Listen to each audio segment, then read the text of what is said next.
સૌથી પહેલાં તો એ જે વ્યક્તિનું મૃત્યુ થયું છે, સોલંકી ભાઈ કરીને કોઈ વ્યક્તિનું મૃત્યુ છે, એમના પરિવારજનોને સાંત્વના હું પાઠવું છું. એમના દિવ્ય આત્માને ભગવાન મહાદેવ શાંતિ આપે એવી હું ઈશ્વરને પ્રાર્થના કરું છું.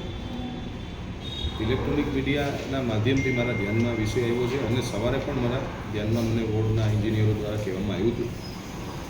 આ જે એજન્સીની જે ખામી સ્થિતિઓ રહી ગઈ છે, કારણ કે જે મને સીસીટીવી ફૂટેજ મારા ધ્યાનમાં મૂકવામાં આવ્યા હતા, ફૂટેજના માધ્યમથી પણ મેં જોયું કે જે વોકડાને જ્યારે વોકડો બનતો હોય ત્યારે લોકોની જાનમાલની સુવિધા માટે અમે લોકો બ્લુ કલરના કે વ્હાઇટ કલરના પતરા મારતા હોઈએ છીએ, પણ એક સાઈડ પતરું નહોતું માર્યું. એ કોન્ટ્રાક્ટરની બેદરકારીનો વિષય છે અને એને પેનલ્ટી પણ મારવાના છીએ અને એની ઉપર શિક્ષાત્મક પગલાં કાયદાકીય જોગવાઈ મુજબ કેવી રીતે લઈ શકાય એનો અભ્યાસ કરીને એ કોન્ટ્રાક્ટરને એની ઉપર કાયદાકીય પગલાં પણ લેવામાં આવશે અને એમના પરિવારને પણ આજે હું સાંત્વના આપું.